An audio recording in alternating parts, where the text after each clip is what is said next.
Well, hello again. This presentation is on the mining and marketing of mineral specimens. And I'm pleased to introduce Dr. Peter Megaw, who is the president and founder of International Mineral Development and Exploration, and also the exhibits chairman of the Tucson Gem and Mineral Show for the last 35 years. Uh, I think I've probably been to all of those, Peter, since the last 35 years, ever since my wife uh, saw the possibilities of Christmas presents out of it. And Peter and his daughter, Lauren Megaw, are the co-founders of the Young Mineral Collectors. And Lauren, you also have another job these days, don't you? Yeah, I do investor relations for a silver exploration company, so more on the traditional side of mining, uh, as well. So came in from the minerals, and now I'm on the more of the exploration side. Good. Well, today we're going to talk about some of the practical and legal issues in the mineral specimen industry. And Peter, to start off with, why don't you give us some of your background?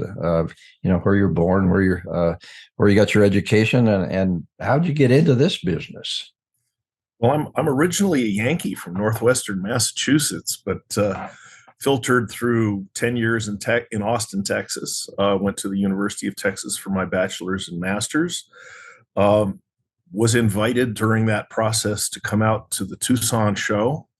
I came out, walked around with eyes the size of dinner plates for about 3 days. Had no idea that there were more mineral specimens in the world than filled mineral museums. So when the opportunity to take a job in Tucson versus Denver came along, I jumped at it. Worked here for a couple of years, downturn in the market, got my doctorate at the U of A, had the privilege of taking your mining law course in the process, and have been involved with mineral exploration ever since. I joined the Tucson Gem and Mineral Society within a matter of days of when I arrived in Tucson, and have latched onto the job as exhibits chair for the show. So I've been deeply involved with the whole world of mineral collecting, marketing. I paid for part of my doctorate by importing minerals from Mexico. So I've been involved with it from digging all the way to marketing. So when you came to Tucson, you were really started out in the mineral collection business? Yeah, I didn't really know anything about the mineral collecting business. I knew about import export, but I didn't know anything about the mineral business before I came to the Tucson show, and it changed my life. Excellent. Well, certainly for the better. Why don't we talk about the specimen industry itself and the modern history of mineral collections? Well, there's mineral specimen collecting has a long history. Probably really came to prominence in the late 1700s, early 1800s, when nobility and aristocrats of one kind or another in Europe began to collect specimens, exchange them king to king, queen to queen, czarina to czarina. And so you saw a lot of that develop, especially through the Victorian era. It spread into the United States at about the same time. A number of the what are now referred to as robber barons were famous as big mineral collections that include people like J.P. Morgan. And these individual collections that were put together sort of here and there, mostly by people recognizing an interesting group of rocks, specimens, crystals that were found in a mine, as being of collector slash scientific interest. This was before the science got terribly complicated. These Some large collections were amassed, and then they were donated to places like the American Museum of Natural History, the Smithsonian, the Natural History Museum in London, the Sorbonne in Paris, and these were sort of the nuclei of some of the world's big institutional collections. Since that time, especially after the Second World War, there was a dramatic increase in interest in specimens, lapidary, this kind of thing, and it really took on within what you might call the middle class and became affordable and accessible to people. And that all coincides with the Tucson Gem and Mineral Show getting started in 1954 and gradually becoming what is now the world's largest gem and mineral event that draws specimens, collectors, museum curators, and other assorted hangers-on to Tucson every year. Now, I think that some of our listeners might not understand the distinction when you talk about lapidary. You want to talk a little bit about what that means? Sure. So it's very simple. Mineral specimens are natural crystals as they come out of the ground.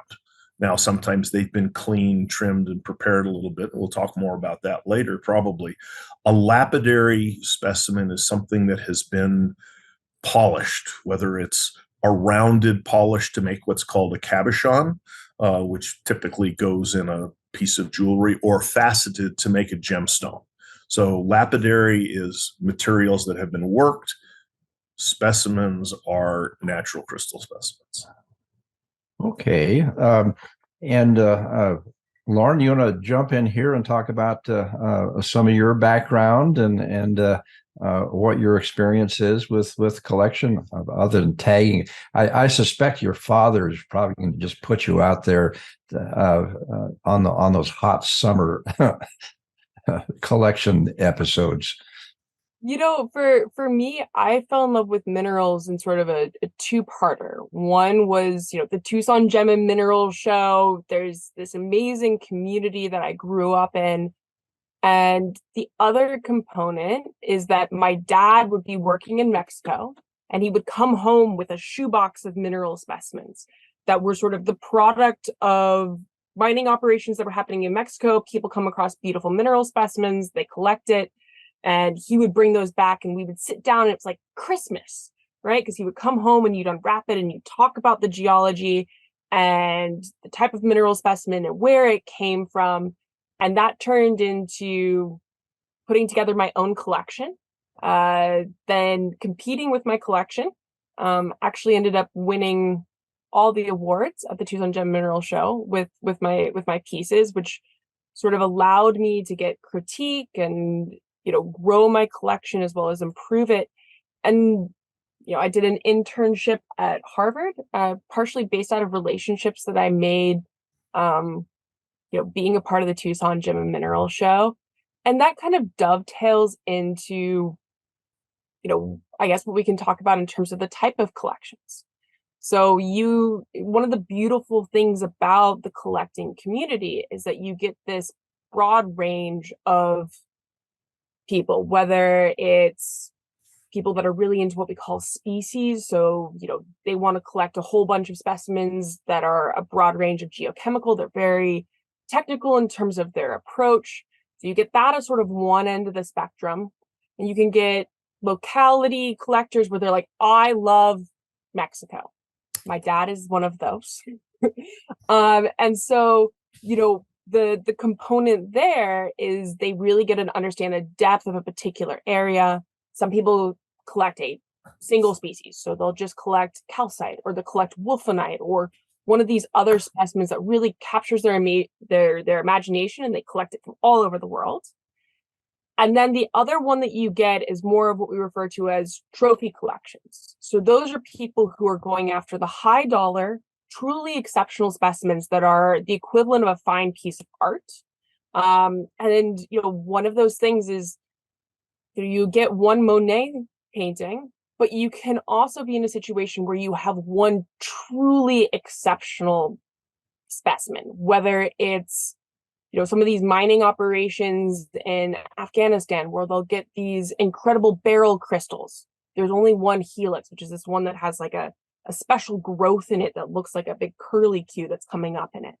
And those are the kind of specimens that really have incredible value add. And some people acquire those specimens not only because they're in love with them and they're really fascinated by minerals, but because of the investment component as well. And that's one of the pieces that kind of goes back into these specimen specific mines. If what your goal is after the mineral specimen, you're really focused on, yes, you're going to have a whole bunch of material. A lot of that's going to go to more of your species collectors or the general collector, but you're going to have maybe if you're lucky, you're going to have a couple of truly great specimens. And that's where the majority of the value in a specimen related mine is. Yeah, you talk about that you won one of the contests at the Gem and Mineral Show. What sort of contests do they have? Yeah, so the competition is based off of quality. For the specific specimen, there's different categories. So I can put it in what's called open division, but there's also different size components. And so there's some people that collect only small specimens. There's some people that collect specimens that are a little bit bigger. So they have different size categories. Or you can compete with, hey, I collect everything. Actually, this last year, there was a guy who competed with micro minerals. So the only way you can see them is with a microscope, and he put little photos next to them. Absolutely brilliant. He was one of the young mineral collector group exhibitors. And so, as you make your way up, there's a different point threshold to win an award, as well as competing against other collections. So you put out your 22 best specimens, depends on which size category you're in, but your 22 best specimens, and you're trying to get the highest average score possible. You get bonus points for rarity. And so, it's one of these things where I won all the awards moving up, but I ended up winning an award called Des Hotels, which is the single best case in competition. And since I've won it, it's become sort of the trophy collectors have been duking it out in Des Hotels. And so you get these cases with multiple $1 million dollars worth of specimens in this case, and it is just, it's really cool to see where things are going in competition at Tucson Gem Mineral Show. And the exhibits in general, I get to boast about this because he's not going to. But, the Tucson Gem Mineral Show realistically is the best mineral museum in the world, shows up for 4 days and then poof, goes away. Yeah. So it's a really great environment. Well, why don't we talk a little bit about the historical mines that were the source of some of the more famous mineral specimens. And so, Peter, you want to jump in here and talk about some of those? Yeah, delighted to. I should qualify or clarify some of what Lauren was saying is I've been the exhibits chairman for 35 years, but I'm in charge of non-competitive exhibits. So someone else entirely is responsible for competitive, entirely responsible for those judges. I had absolutely nothing to do with how and why she, well, maybe somehow why, but certainly not any direct influence on her winning those awards. She did that all by herself. Well, I suppose as part of your influence that she got into that business anyway. So going back to your question about historical mines, probably the standout mine would have to be the silver mines of Kongsberg in Norway. And so back in the early 1800s, these mines were producing the silver that basically supported the Kingdom of Norway. And that mine produced these spectacular ram's horn crystals, sometimes anywhere from 3 to as much as 15 or 16 inches tall, beautiful curly cues of native silver. And these became gifts of state from the King of Norway to virtually every other crowned head in Europe. So a lot of these early collections that were developing in early and middle 1800s are all graced by having these spectacular specimens from Kongsberg. And they've they've become absolute classics in the business. At the same time, the mines of Cornwall were producing beautiful, colorful groups of specimens from the mines that were active there. And those also made their way into a lot of the world's big collections. And so I think the mines of Cornwall were those mostly tin mines. They're tin, but they have a lot of copper and they had a lot of base metals in them. And probably what makes them most important is that the ores there contained a lot of arsenic, which was actually one of the major things that people went after. I mean, we think arsenic now and we go, oh my God, that's toxic. And yes, absolutely it is, and it was. But arsenic oxide is one of the most effective rat poisons out there. And in the early 1800s, rat control was a big deal in Europe. I mean, we're just coming off of plagues that were spread by fleas on rats and things like that. So arsenic was a big deal. But when arsenic is in the oxide zone, which is basically where groundwater is infiltrating into these tin, copper, lead, zinc rich ores, it creates these extremely colorful minerals that we call arsenates. And so they were exceptionally well developed in Cornwall. They are still, in many cases, some of the best examples of the arsenate species. And they're extremely popular today, even as collecting. They're harder and harder to get because they've mostly been locked up in museums. What sort of colors would you have for those arsenic minerals? Everything from brilliant yellows and reds and greens and blues. I mean, it really runs the spectrum. You mix arsenic with copper and you get blues and greens. You mix arsenic with lead and you get yellows and reds and oranges.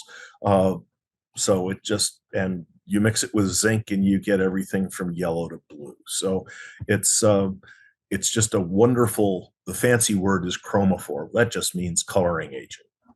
Yeah, so people were just collecting minerals for their color as opposed to some sort of crystal crystal parts of it. Well, they were also interested in the crystallography, and this is all coming from the days before the advent of X-ray crystallography. So this was back in the days when people studied the crystals based on their external shape.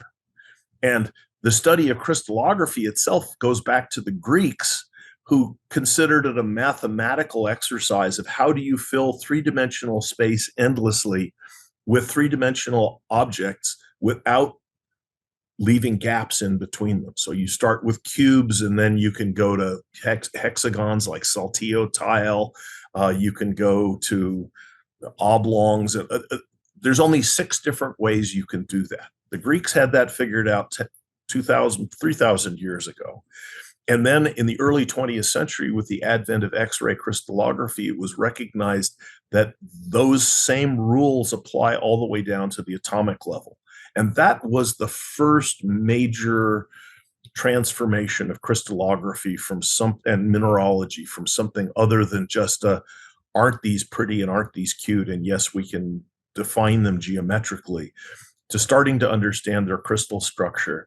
And in the last 15 years, what we've seen with the advent of even better instrumentation is we can now identify exactly where within the crystal structure the different elements sit. And we can identify different physical and electronic properties of different minerals based on their structure, which now allows us to synthesize those minerals. So mineralogy just in the last 15 years has gone from being sort of a moribund science to an extremely active one. Interesting. Well, let's talk about some of the other classic mines that have been the source of minerals.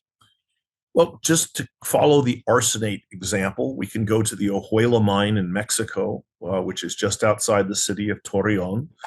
Back in the late 50s, it was recognized that they had some spectacular zinc arsenates in the mine, and those began to flood into the market initially as a trickle, but then because this is during the advent of the Tucson show, these things started to show up in more and more quantity. People started looking at more and more of the old mines of Mexico. More and more specimens came out.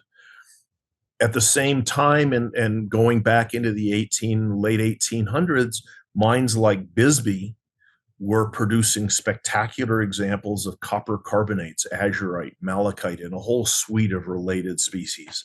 And they were very large, they were very colorful. They fed into, if you will, the development of collections of American aristocracy and formed the basis for a lot of collections here and were used as trade fodder internationally. So you see these wonderful Bisbee specimens all over the world.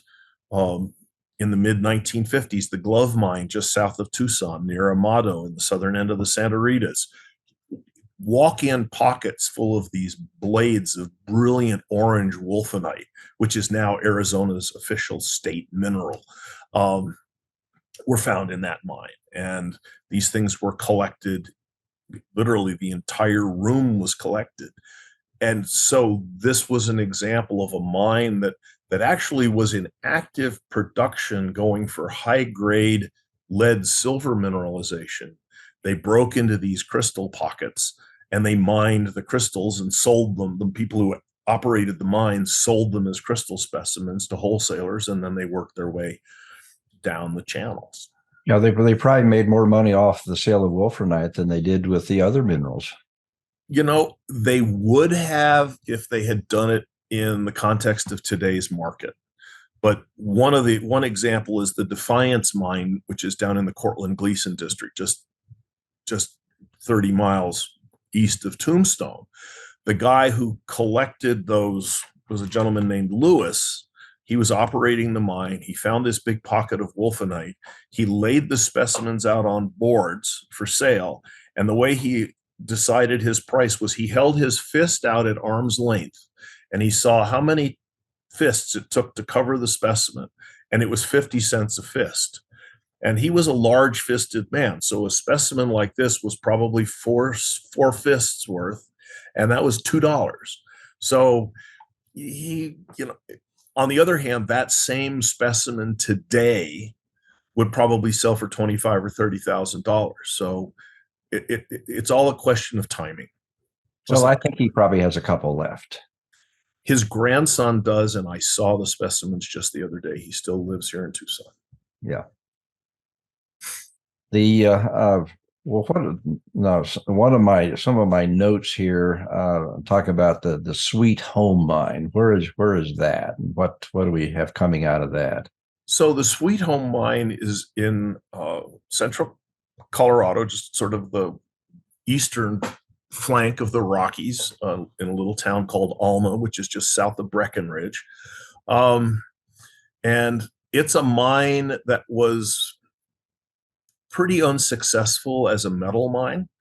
Had a little bit of tungsten and moly and silver in it, a little bit of copper. But the remarkable thing about the Sweet Home Mine is it produced these spectacular crystals of a mineral called rhodochrosite. Rhodochrosite is just a manganese carbonate, but it forms these blood red rhombohedral crystals up to about that big, sitting on a matrix of white quartz. So the contrast between this brilliant red and white made the specimens that came from that mine quite attractive and quite valuable. And back in the early 80s, a gentleman named Brian Lees, who was a graduate of the Colorado School of Mines, recognized the potential of mining the Sweet Home Mine, not for ore, or actually for ore, but consider the rhodochrosite as the ore that he was shooting for. And so he turned that into one of the first really specimen-focused mining operations here in the US, and sort of led the way in terms of how to do it right. He had financial backers. They went in, they did everything according to all of the various regulations that exist that we can talk about in detail. Prior to that, most mineral specimen collecting was done casually by miners who brought things out in their lunch boxes or sometimes in the back of pickup trucks if they could get that much out of the mine at any one time. But this was a situation where the specimens were the ore, And Brian brought that from nothing to a world famous locality and a highly successful mining operation in by any standards. Yeah, and his company's called the Collector's Edge. Is that correct? Correct. They're called Collector's Edge. They're based in Golden, Colorado, so he can still see his alma mater when he wakes up in the morning. And he has bought a house in Tucson, so he will shortly be a part-time, I think, snowbird resident here in Tucson. Now, I've seen a number of turquoise collections or turquoise samples coming from Mineral Park. Are you familiar with any of that collection? I am quite familiar with that. I'm more of a specimen guy than a lapidary material person, but turquoise obviously has a long history in this part of the world. Uh, it's a major component of Native American jewelry that goes way back to time immemorial. There's a beautiful exhibit at the new Alfie Norval University of Arizona Mineral Museum in the old courthouse downtown, explaining how turquoise was bought and sold and traded throughout the Southwest for millennia. So maybe we should be giving some of that stuff credit for being some of the first specimen as ore mines. But Mineral Park, Morenci, Bisbee, these mines have all produced substantial amounts of turquoise, most of it done under collecting contracts between the big mining company that's operating the big industrial scale operations, recognizing that there's material that has some value to the public. For the most part, this is a drop in the bucket as far as what they're making on the big copper mines. But for years, those contracts were given, and people operated under contracts with the mining companies and produced the Sleeping Beauty, the Bisbee Blue, the Morenci turquoise in substantial quantities to feed the demand for turquoise, primarily for jewelry. Mm-hmm. Good. Well, let's talk about some mineral specimens that have both scientific and heritage value. Lauren, you want to give us some? My notes say that you have some background in that, and you want to take yourself off mute too. Before. Sorry, I was trying to make sure that the dog moving around didn't get included in the Zoom call as a background information while my dad was talking.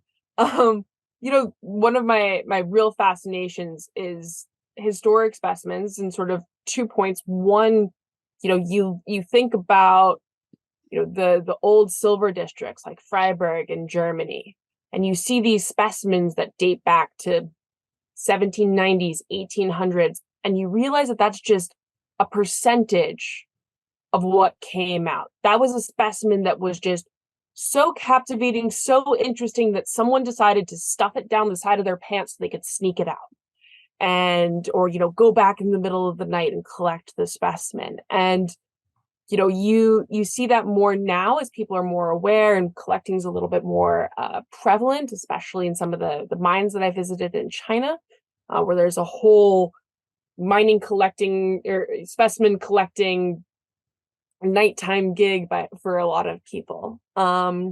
You mentioned the mine at Freiburg. That's the one that has is a museum today, is it not? Yes, and it's also where sort of one of the biggest, and actually one of the original mining and engineering universities in the world.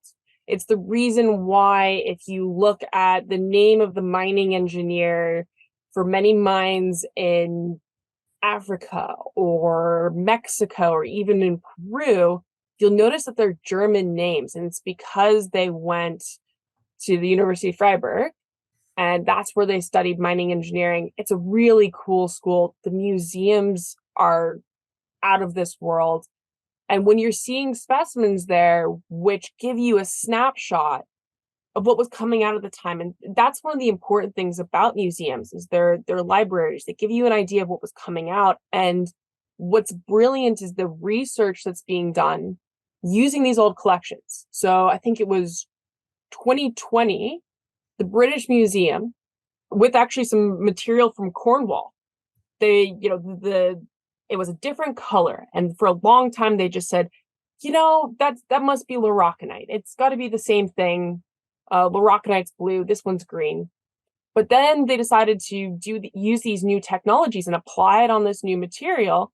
And now they found kernowite. So if you have a specimen that came out in the 1700s and you can still make discovery, it really, and some of the other things that they've been working on, they found a whole new tellurium sulfate mineral called tomoliite that has a really interesting structure that the material science guys, in terms of making novel materials that you can use for application in industry, they're loving that material and knowing that you can create a crystal structure like this, because there's a lot more variables in geology and a lot more time to create these things. And, when you look at that, or, there's an incredible amount of potential there in terms of application of science. But there's also something brilliant about, you can go to the Natural History Museum in New York, and you can see mineral specimens that belonged to J.P. Morgan. And you can see mineral specimens, you can go to the University of Vienna, and you'll see these absolutely huge crystals of something called pyrrhotite. Those came out of a mine in Dalnogorsk. And then you'll see this emerald crystal go from Colombia that was part of a collection trade deal between the Archduke of, because at the time it would have been the Holy Roman Empire, but Austria, anyways, he did a trade deal with the Queen of Spain, and they exchanged mineral specimens. He got the Colombian emerald, and she got mineral specimens from the Czech Republic in the Pribum district. And so being able to see these little pieces and see the exchange, and you get these snapshots in time in terms of what came out. And now there's, as collectors, we love the classics as well, because you can't get access to those because they've already come out of the ground. They came out of the ground hundreds of years ago. So can you get a little piece, a little snapshot of it? I'm lucky enough to have a specimen that came out in the 1890s, and there was one fantastic pocket, and one of the other specimens, two of the other crystals from that pocket, one's at Harvard, and one's in the British Museum. And so it's these connections between the people that collected them before. They found it beautiful. You continue to find it beautiful and interesting and engaging. And that's one of the cool parts about specimen collecting, is this linkage to history as well as science. So I guess you could say that specimen collecting is the true interdisciplinary art activity that you can do. Now, would some of these specimens and the jewels wind up in let's say the crown jewels that they have in the crowns in England and elsewhere? Yeah, no, and it's one of those things where you wonder, what was the mineral specimen like that got cut up to turn into that, because they all start off as a crystal. Sometimes they're broken and then they're turned into something beautiful. Sometimes something beautiful is turned into something that's been faceted. Though that's happening less now because of the value of the specimens themselves. So that's protecting some of the specimens. And the other component is that provenance, that history on specimens can also increase the value. So older specimens that have well-documented history will carry more value to collectors than the exact same specimen that came out yesterday. There's an old adage in mineral collecting where you get things when they first come out because it's possible nothing else of that's going to come out. Every once in a while, you get surprised and that material comes out later. but when it first comes out, that might be when it's at its cheapest, if no more of that material appears. Yeah. But Oh, good. you raise a really interesting point there, John, because the British crown jewels, for example, contain 4 pieces cut from the Cullinan diamond, which was one of the largest diamonds ever found in South Africa.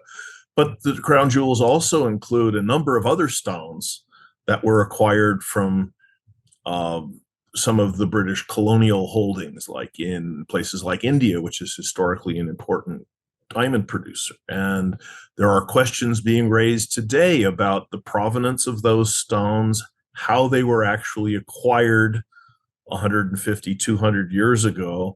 And there are not insignificant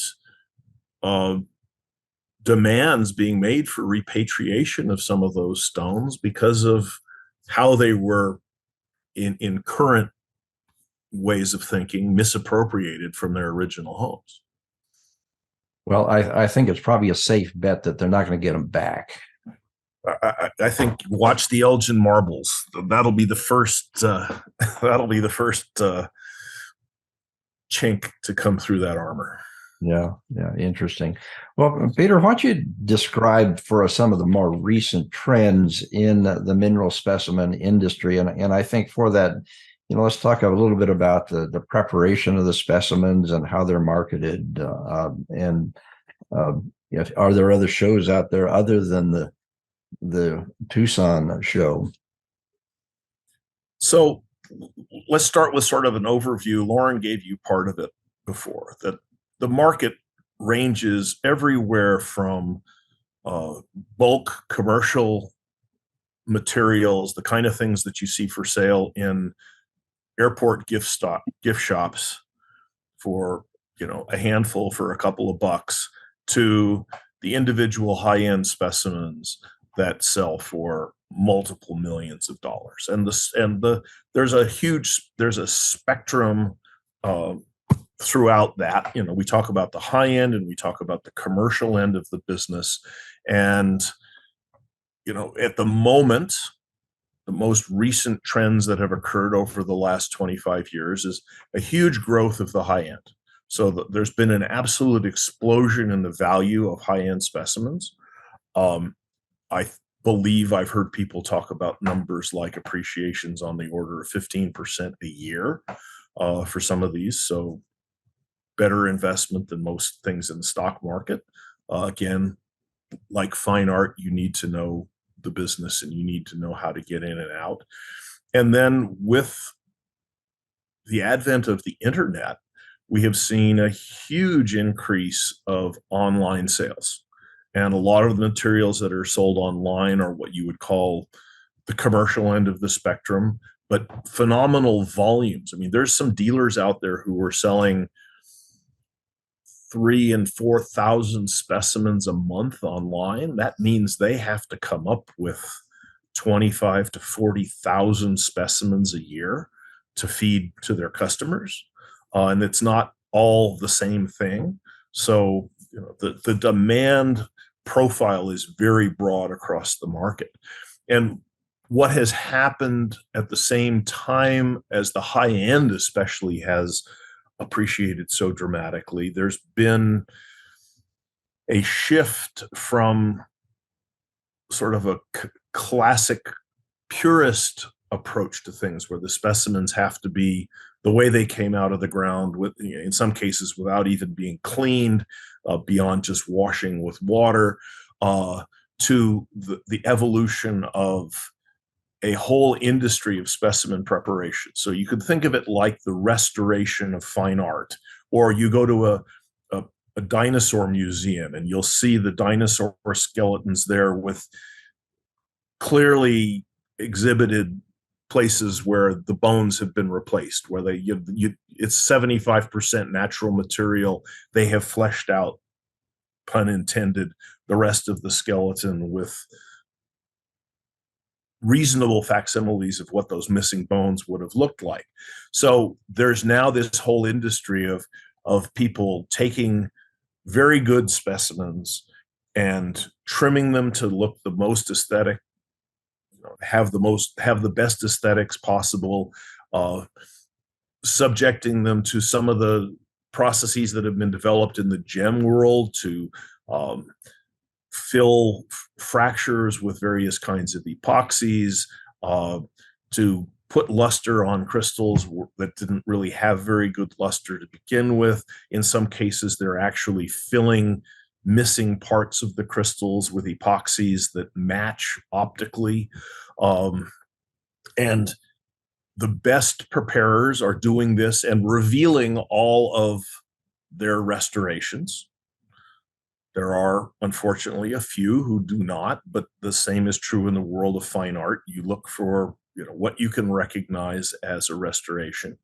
And this has become big business. You can take a rock, you take a specimen that's worth $10,000 and send it to what is euphemistically called the beauty shop, and it comes back looking as good as it possibly could, and it's now a $50,000 or $60,000 specimen. It cost you a couple of $1,000s to have that work done. So those kinds of things aren't done to the commercial end of the spectrum for the most part, although some of them do have coatings and things like that put on them to make them better. Some of them get heat treated. There's a lot of different things that can be done to specimens, mostly just to make them look better and more attractive to the market. So that then those wind up being marketed either on the internet or directly at shows. The Tucson show is the biggest, and that's when you take the entire 53 shows I think we're up to here in Tucson, all satellite shows surrounding the Tucson Gem and Mineral Show, because that's how popular this whole industry has become in Tucson. But the next biggest show in the world is in Munich. It just happened a couple of weeks ago. The third biggest is in Denver. That happened 2 months ago. There's a big show in France, the Summery show in the early summer. There's a couple of big shows that have sort of come and gone in China that have been absolutely massive. But Tucson remains the capital of this industry worldwide. Now, are there many specimen only mines? I mean, obviously the mines are there to start with, to mine specific ores and minerals. Are there many specimen only mines? Well, with the dramatic increase of value of the high-end specimens, the number of specimen only mines has grown very substantially. So I would say 30 years ago there was a handful of them. That might have included some of the pegmatite mines in Southern California, Brazil. And pegmatite, for those who don't know, these are a type of geologic formation where you get large crystals of beautiful, colorful minerals, beryls. So think aquamarine, emerald, tourmalines of various colors, big flashy quartz crystals. Those don't have a whole lot of industrial value to them, so they've always been mined for gems. But as far as specimens are concerned, the Sweet Home was certainly an early example of specimen mines, but now there's mines in California, there's mines in Nevada, there's mines in Georgia, up in New England. There have been pegmatite mines there for years, but some of them have gotten much more aggressive in terms of their focus on minerals, on specimens, because of the economic return. There's mines in Arkansas that have produced quartz for 150 years. The last big boom for those was during the Second World War, when they needed it for radio plates, for bombers and things like that. And with the increase in the value of specimens and the increase of interest of people in the metaphysical world, a number of these Arkansas localities have turned into very substantial quarries focused almost exclusively on the crystal specimens. So huge increase. Have you seen? I assume that most of these are through contracts. Are you familiar with the type of contracts that folks would be using for this? Well, there's two kinds of contract specimen mining. One is where you have a contract with an industrial mine, like the the turquoise you were talking about with the Ithaca Peak mine at Mineral Park, or the long-term collected contract that Southwest Minerals has had with Morenci, or more recently, Brian Lee's interactions with um, at the Twin Creeks mine in Nevada, where beautiful specimens were found in the process of gold mining. They brought him in on a contract basis to collect those. So those are all contracts that are executed between a professional collecting outfit and an operating mine. And of course, those, as you might expect, include a lot of um, attention to insurance, liability, who will do what, how much someone will be paid, and how much, and how that will be determined. And then you have at the other end things like the Sweet Home, where Brian effectively bought the mine, so he owns it, and he's essentially the owner operator. Um, and then there are people who own their own mines and operate them on a mom and pop basis, if you will, um, who have very few regulations that they actually have to follow if they own the properties outright. In a case like Brian, he has an enormous number of regulations that he has to follow operating a mine under MSHA, OSHA, and the state of Colorado. And then you have people who have properties on public lands of one kind or another, the BLM, the Forest Service. These are essentially mining claims where the argument is that the mineral specimens are the discovery, they are the ore. And so you have to operate under the aegis of the requirements of those public agencies. The what sort of consideration, in your experience, do you have on those specimen mines? Do people pay a royalty on the specimens that they take out based on their sales prices, or they have a gross value that they pay the owner of the mine?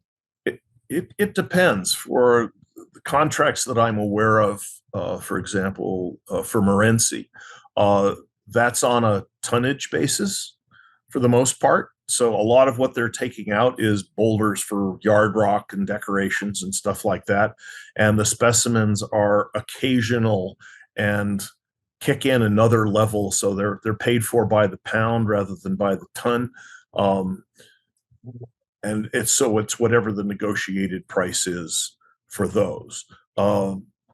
For some of the others, it's done on a percentage basis of the profit that's made on the specimen. So the collector uses, at their expense, collects the material, prepares it, markets it, extracts that from the ultimate share price, and the company gets a percentage of the ultimate sales price. Most companies prefer not to operate on that basis.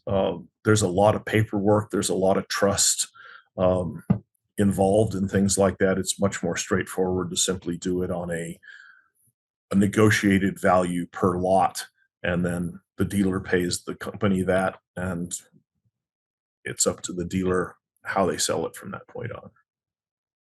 Well, I can imagine in some of the more classic sources of mineral specimens, if the mine is operating, you'd have lots of issues with specimens going out in lunch boxes and elsewhere, the sort of the high grading effect.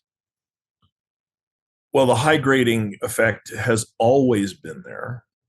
Even if you have a contract with the mining company, the chances that there will be leakage through lunch boxes or back pockets or however from the actual miners is very high.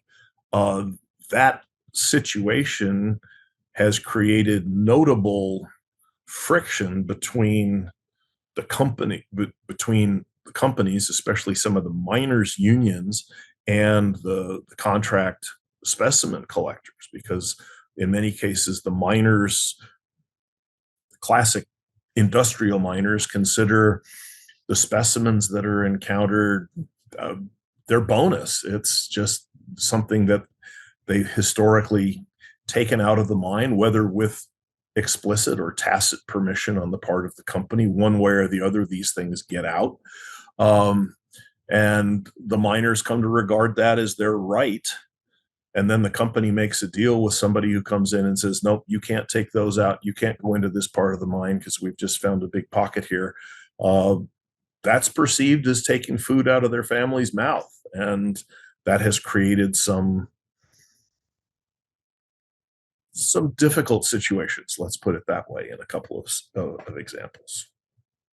Well, I think that classically, in some of the high grade mines, that that there was occasionally time left at the end of the work shift for the miners to fill their own pockets, if you will, and to get their bonus out of it. I suppose that's one way of controlling what was going on.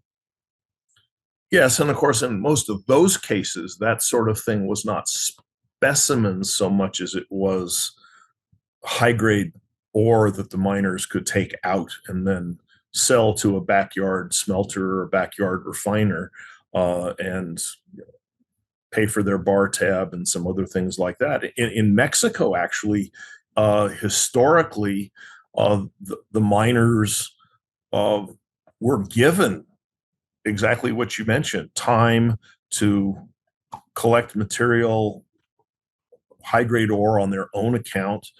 That was part of their compensation. They were expected to sell it to the company. They didn't always. And there were major riots in some of the mines in Mexico in the early 1800s when the companies tried to clamp down or eliminate that right to the miners. And my guess is very similar things happened in a lot of the mines in the Western US, especially in the gold mines, though it was a real problem. And it doesn't take a very big rock, if it's mostly gold, to make a substantial bonus, a self-appointed bonus, if you will, on a daily basis. Yeah, you'd have to be real careful with the miners just setting things aside to take out with them at the end of the shift. Well, let's talk a little bit about the basis of the laws related to tenure. You've mentioned the mining law and the fact that that if on public land, that the mineral specimens are regarded as valuable in terms of making a discovery of a valuable mineral.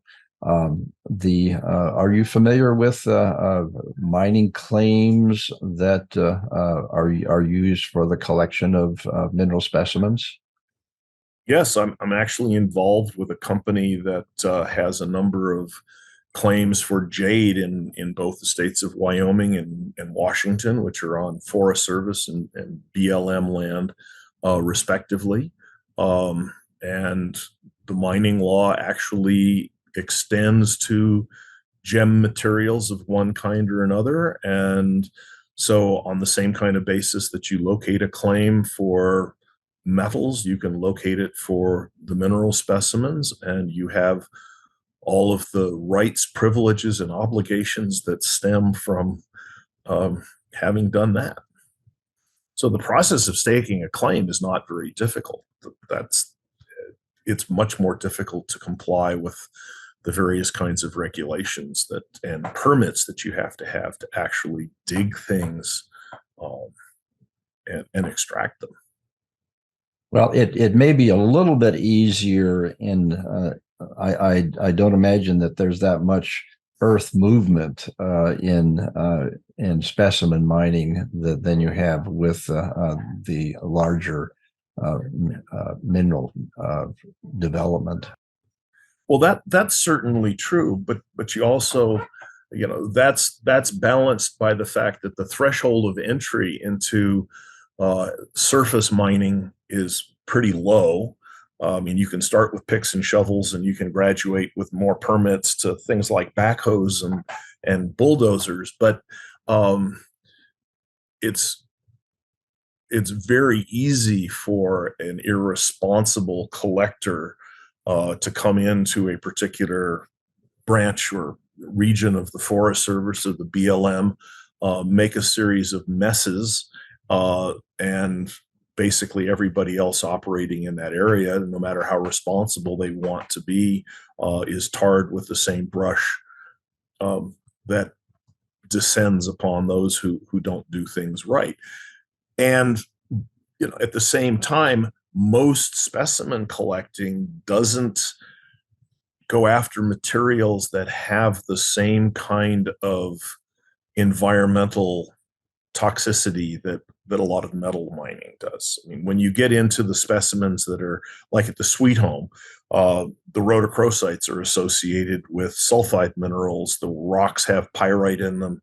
So you have all the concerns about acid mine drainage that you would have from a big mine. For a jade mine, there's pretty much nothing associated with it that creates any kind of problem except a little bit of dust. So it runs the whole gamut. Sure.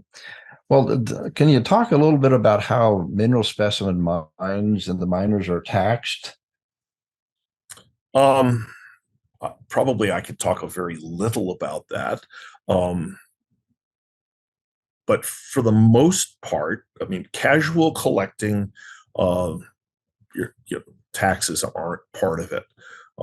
I would guess that for most mining operations, specimen mining operations, the bulk of the taxes that are going to be paid are going to be sales taxes and various kinds of wage taxes that are imposed based on how many people you have working for you. I mean, I do know that in Colorado at the Sweet Home, they have to pay a Colorado state ad valorem tax on what they mine. The operations I know of here in Arizona, the only taxation I know of, because they're essentially wholesale transactions, and until you get to the retail level, most of these transactions are at the wholesale level. So if they're done by people who both have wholesale or transaction use privileges, whatever they call them under the given state law, there's not much tax imposed until it actually gets to the retail sale. To the retail buyer, yes. Well, that makes sense. I mean, the wholesalers still pay taxes based on their revenue, but they're not paying, for the most part, they're not paying royalties to the state. They're not paying sales tax on the material unless they're selling retail. Those are the only ones that would come to mind. Sure. Well, let's talk a little bit about the some labor laws, insurance, and maybe in foreign mining operations about any customs and duties related to those types of operations. Well, the labor laws that you encounter here, I mean, we mentioned the potential conflict between labor unions and labor organizations that for people who work for the principal mining company and the specimen miners, as far as once you get into what the actual specimen collecting operation is doing in terms of labor laws. I mean, they have to follow all the same labor laws as the big mining companies do. They may not be organized miners, but they still have to, depending on how the people are hired, and some of these are contract miners, and so they get paid and they cover their expenses. But in some cases, like at the Sweet Home, Brian has a number of employees who are there, and so he's got to do all of the working man's comp and severance pay and withholding, got to apply all those laws. And it's actually one of the biggest barriers to specimen mining is that the regulations around mining are really designed based on major operations where they're spreading the cost of those, complying with regulations across every ton of ore that they mine. And when you're talking an operation that is producing at the range of pounds or just a few tons, those fixed costs can add up very quickly and very dramatically impact the economics of the operation.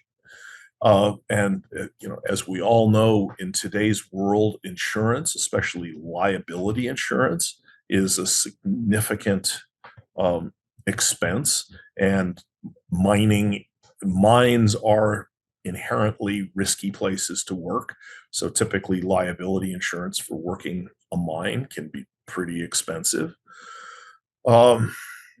Getting into and depending on where you're working in the world, they may be lower in some places. But when you look at the UN regulations and the increased demand for everybody to behave well on a worldwide basis, if you're going to do this sort of thing with substantial investment involved, you want to follow all the rules, whether you're forced to or not, because it's a lot cheaper to do things right at the beginning than it is to try to fix it after you've had a problem. Sure. What has been your experience, Peter, in importing specimens from outside the United States? Well, to some degree, it depends on where they're from. But for the most part, what are referred to as unimproved mineral specimens under the customs code are duty free. Now, there are some tariffs that sort of wound up spilling into that world that were imposed during the Trump administration. Most of those have been rolled back. But so unless you're importing cut goods, whether it's finished lapidary materials, so polished figurines, bookends, faceted stones, cabochons, those things all have a schedule of duty that you pay on them. For unimproved specimens, you have to, if it's under $2,500, I believe that's the threshold, you can do an informal entry. For over that, you have to declare that you're bringing it in and what the value is, but there's no tariff or duty imposed on that material. You will get a letter from the IRS about a year after you bring it in saying, we know you brought this in. We certainly hope it shows up on your tax return. But I've never heard of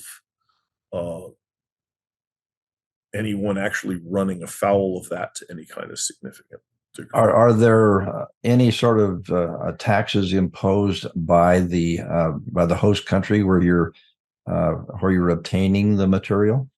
Sometimes. Most of my experience is bringing things out of Mexico, and because of the various free trade agreements and things like that, Mexico imposes no export tax. There are other countries that do. Russia does, for example, and there's a lot of material that has come out of Russia over the last 30 years. There are a few countries that require various kinds of antiquities forms to be filled out. In other words, some countries consider fossils and minerals to be antiquities, and so they're governed the same way as archaeological artifacts. That's not the case under the US code or under the code from Mexico or Canada. But you do run into that, especially in a lot of the Middle Eastern countries and Europe, for that matter. Yeah. Well, good. Well, thank you for all of this, Lauren. We've sort of left you out of this discussion. Do you have anything that you'd like to add to what your father has talked about? In terms of mining law, that's definitely not something I'm as aware of. But, one thing that I would mention, just because it's something I've looked into in the past, is there are certain areas where, mineral specimen collecting is actually illegal. There's some national forest land, there's some national park land where mining is restricted. And so occasionally issues do pop up relative to specimens that are known to be from those areas, and how those are handled, which can create some interesting elements every once in a while.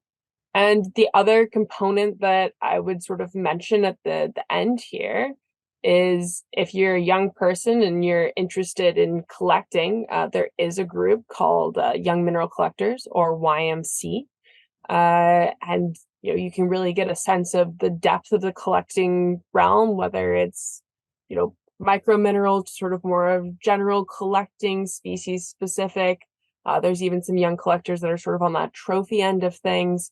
And so, this isn't the specimen collecting and putting together mines specifically for specimens isn't something that's fleeting, and it looks like it's something that's going to even become more of a case moving forward into the future. So really appreciate you focusing on this. Good.